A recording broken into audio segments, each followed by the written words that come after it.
नमस्कार दोस्तों, सिंधुजा क्लासेस में आप सभी का स्वागत है। हम लोग पढ़ रहे थे विराम चिन्ह। विराम चिन्ह में हमने कुछ विराम चिन्ह पढ़ लिए थे, उसी के आगे हम कंटिन्यू करते हैं। कौन सा विराम चिन्ह हमको पढ़ना है? योजक चिन्ह। देखिए, आज हम लोग पढ़ेंगे योजक चिन्ह। योजक चिन्ह क्या होता है?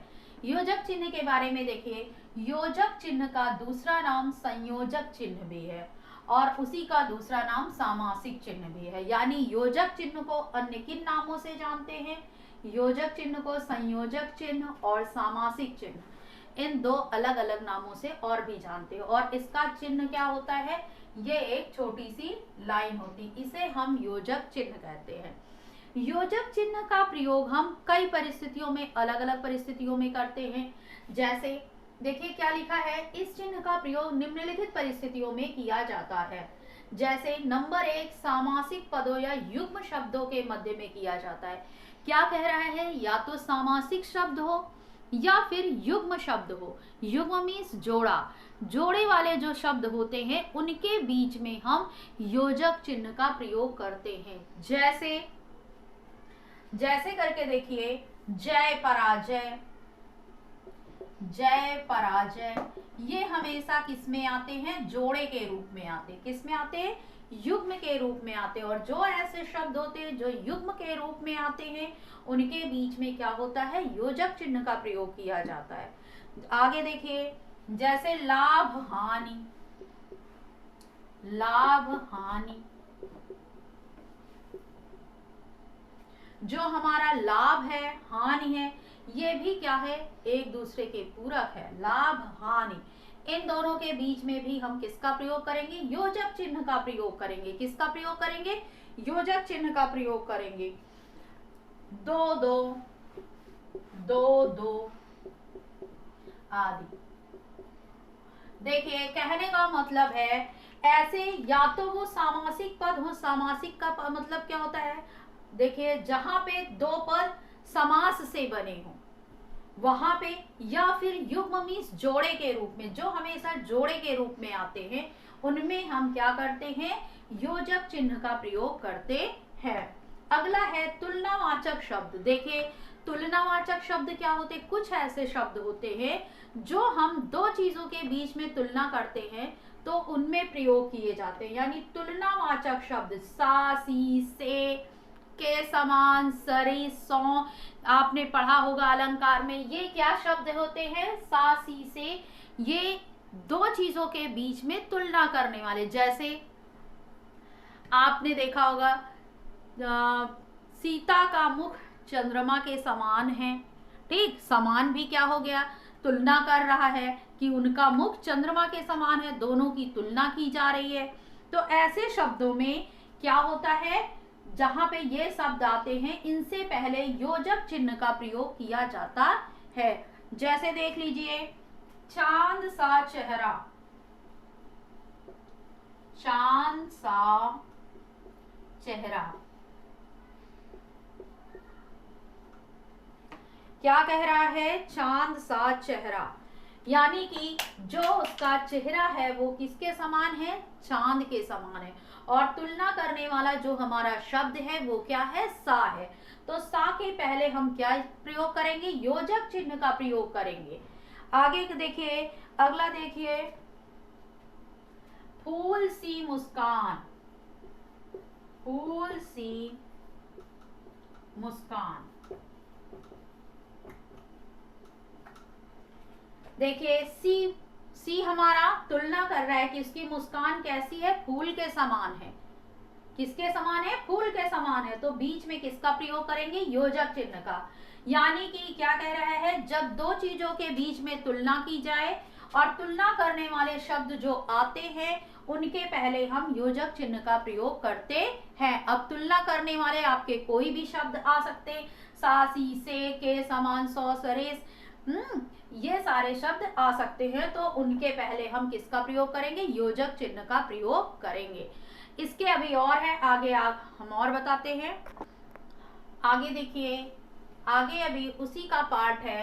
क्या कह रहा है? एक अर्थ वाले जो सहचर शब्दों के बीच में योजक चिन्ह का प्रयोग किया जाता है। क्या कह रहा है? एक ही अर्थ बताने वाले सहचर शब्द, सहचर मतलब जो साथ में आए, ऐसे शब्दों के बीच में भी योजक चिन्ह का प्रयोग किया जाता है। कैसे शब्दों के बीच में? एक अर्थ बताने वाले, जैसे कपड़ा लत्ता,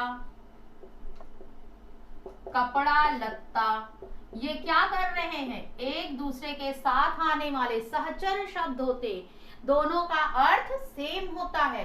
एक अर्थ बताने वाले सहचर शब्द, सहचर मतलब साथ में आने वाले और दोनों एक ही अर्थ बताए, इनके बीच में हम योजक चिन्ह का प्रयोग करते हैं। जैसे कपड़ा लत्ता हो गया धन दौलत, धन दौलत, धन दौलत। ये देखिए जो धन दौलत है ये भी क्या है? एक ही सहचर्य शब्द हैं जो आपस में एक साथ आते हैं। इनका क्या हो जाएगा? इनके बीच में योजक चिन्ह का प्रयोग किया जाएगा। आगे देखिए रुपया पैसा, रुपया पैसा, दोनों का अर्थ एक ही हो रहा है और ये दोनों साथ में आ सकते हैं, इसलिए इनके बीच में हम योजक चिन्ह का प्रयोग करते हैं। फिर से देखिए, एक अर्थ बताने वाले सहचर शब्दों के बीच में हम किसका प्रयोग करते हैं? योजक चिन्ह का प्रयोग करते हैं। आगे देखिए सार्थक निरर्थक शब्द युग्मों के बीच में, सार्थक और निरर्थक शब्द युग्मों के बीच में योजक चिन्ह का प्रयोग किया जाता है। अब सार्थक शब्द क्या होते हैं और निरर्थक शब्द क्या होते हैं? सार्थक शब्द और निरर्थक शब्द हमने शब्द वाले चैप्टर में पढ़ाया। सार्थक, सार्थक का मतलब हो गया सही अर्थ देने वाले, यानी ऐसे शब्द जो क्या करें? सही अर्थ बताएं। और निरर्थक शब्द जिनका कोई अर्थ ना हो। अगर ऐसे शब्द युग्म के रूप में, जोड़े के रूप में आते हैं तो उनके बीच में भी हम योजक चिन्ह का प्रयोग करते हैं।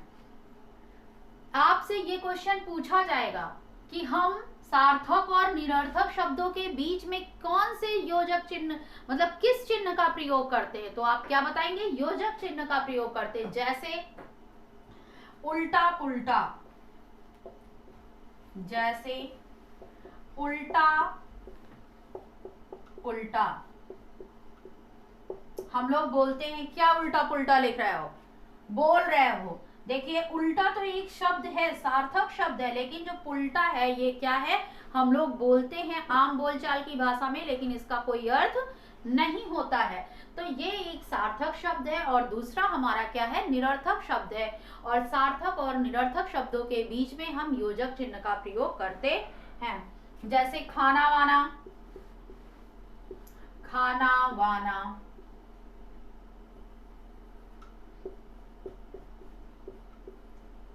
आप कहते हैं खाना वाना खा लिया, तो इसमें क्या है? खाना तो एक सार्थक शब्द है, लेकिन वाना क्या चीज होती है? वाना कोई चीज नहीं होती है, ये एक निरर्थक शब्द है। यानी सार्थक और निरर्थक शब्दों के जब जोड़े के रूप में आते हैं, युग्म के रूप में आते हैं, तो उनके बीच में हम योजक चिन्ह का प्रयोग करते हैं। अनाप शनाप, अनाप शनाप,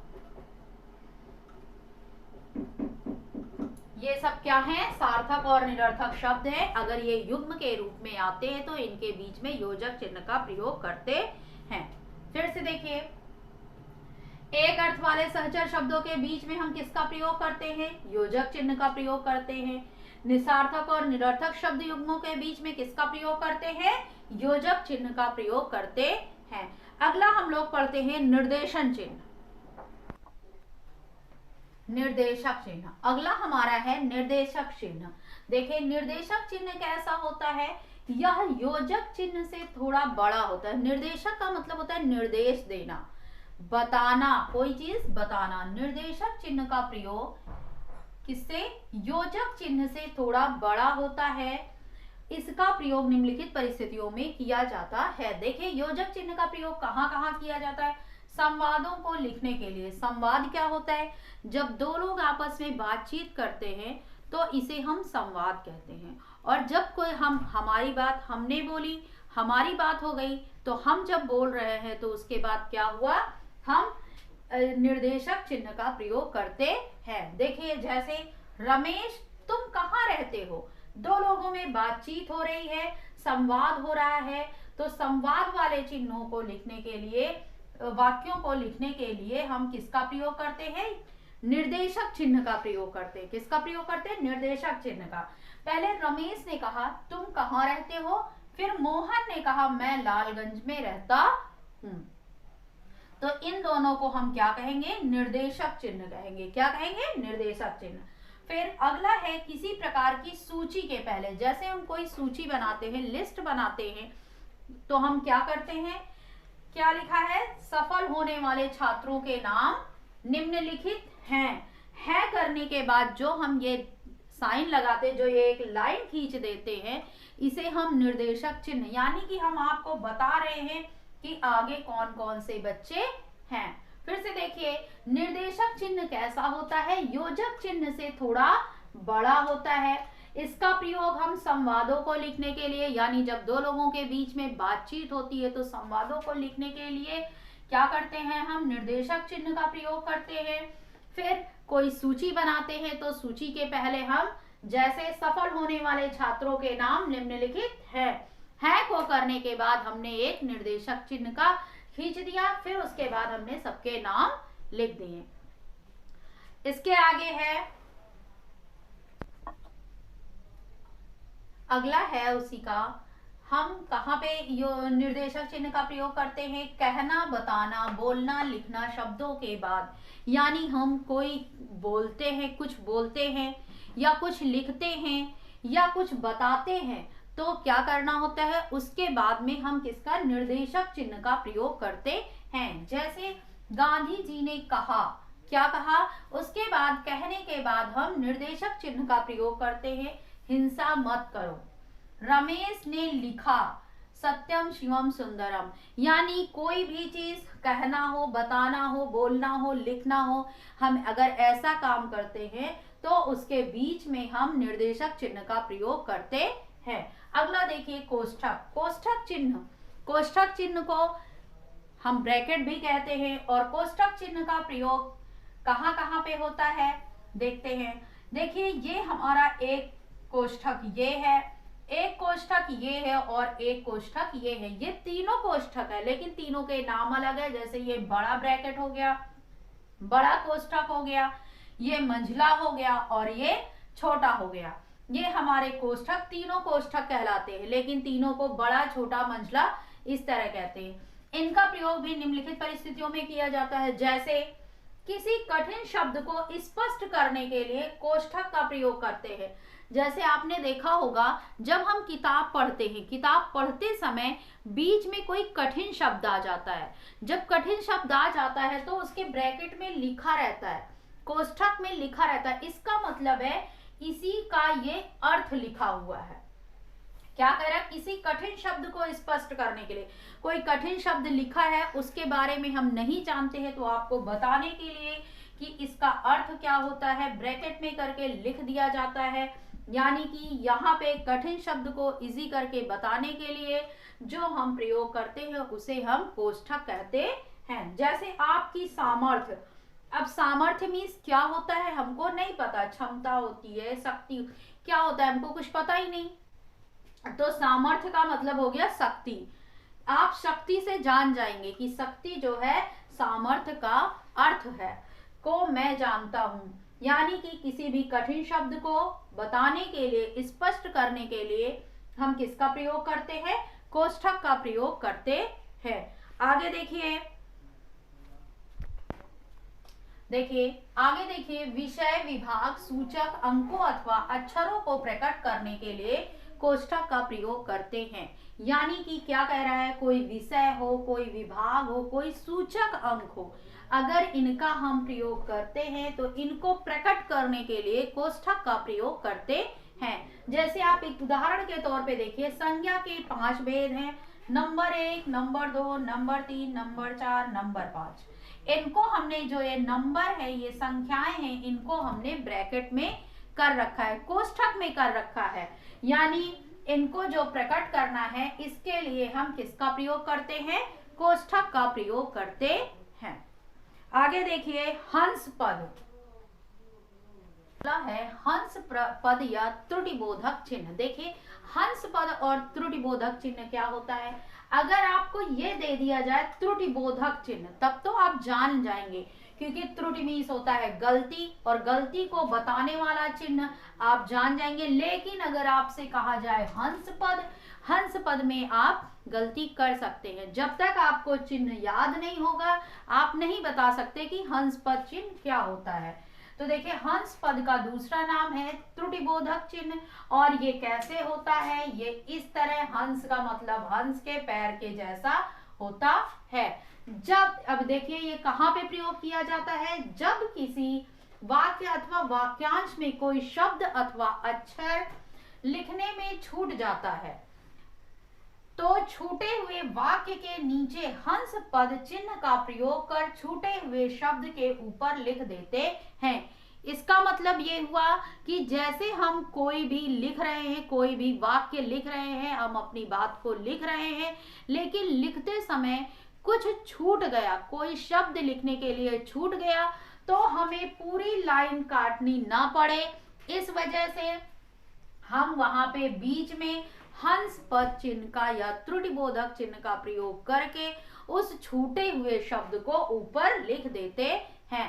देखिए, जैसे जैसे लिखा है, स्वतंत्रता हमारा अधिकार है, हम यहाँ पे लिखना भूल गए कि जन्म सिद्ध अधिकार है। तो हम क्या करेंगे, या तो हम पूरी लाइन काटें, फिर से लिखें, कैसे इंप्रूव करेंगे। हाँ, तो उसके लिए हम ये त्रुटिबोधक जो चिन्ह होता है, इसका प्रयोग करके यहाँ पे हम लिख सकते हैं,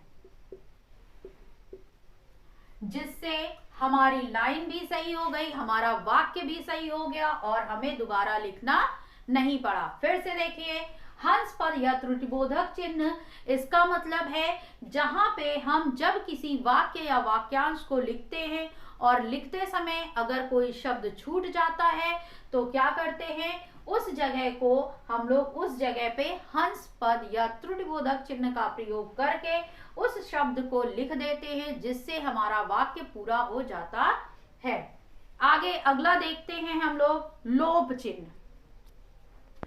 देखिए, अगला है लोप चिन्ह। लोप चिन्ह, लोप का मतलब होता है गायब होना, यानी जब हम कोई भी क्या करते हैं, जब वाक्य या अनुच्छेद में कुछ अंश को छोड़कर लिखना हो तो लोप चिन्ह का प्रयोग करते। यानी हम जब कोई वाक्य लिख रहे होते हैं और उसमें कोई चीज गायब कर देनी, हमें ना लिखना हो, तो क्या करते हैं, लोप चिन्ह का प्रयोग करते हैं। यानी लोप चिन्ह, ये जो ऐसे ऐसे लाइन खींची होती हैं, जिसको हम खाली जगह भी कहते हैं, इसे हम लोप चिन्ह कहते हैं। यानी कि हम बोल रहे हैं, गांधी जी ने कहा परीक्षा की घड़ी आ गई है, फिर यहाँ पे हमने क्या कर दिया, कुछ हम नहीं बोलना चाहते, छोड़ देना चाहते हैं, तो क्या है, हम करेंगे या मरेंगे। तो यहाँ पे हमने किसका प्रयोग किया, लोप चिन्ह का प्रयोग किया। किसका प्रयोग किया, लोप चिन्ह। लोप का मतलब होता है गायब कर देना, यानी यहाँ पे हमको जो लिखना था हम वो नहीं लिखे हैं, तो किसका प्रयोग कर दिए, लोप चिन्ह का प्रयोग करते हैं। फिर से देखिए, जब वाक्य या अनुच्छेद में कुछ अंश को छोड़कर लिखना हो, यानी कोई चीज छोड़ देनी हो, हमें ना लिखना हो, तो वहां पे हम किसका प्रयोग करते हैं, लोप चिन्ह का प्रयोग करते हैं। अगला देखते हैं, लाघव चिन्ह। अगला है लाघव चिन्ह। लाघव का मतलब होता है छोटा करना।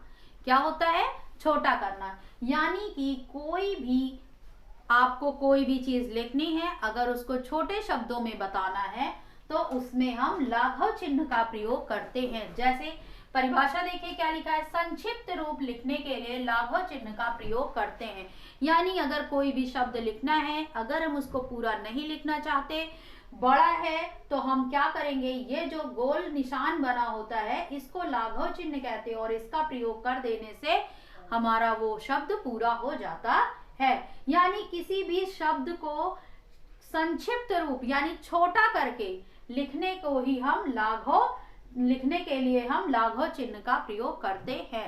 जैसे आपने देखा होगा, जब आप पेपर देने जाते तो उसमें लिखा रहता है कृपाऊ, इस तरह लिखा रहता है, तो इसका मतलब क्या होता है, कृपया, कृ से हो गया कृपया, पा से हो गया पृष्ठ, ऊ से हो गया उलटिए, यानी कृपया पृष्ठ उलटिए। देखिए, और देखिए एग्जाम्पल, जैसे आप देखिए लिखते हैं हम लोग डीएम, ये डीएम लिखते हैं, डीएम लिखते हैं, तो ये कौन सा प्रयोग कर दिए हम लोग?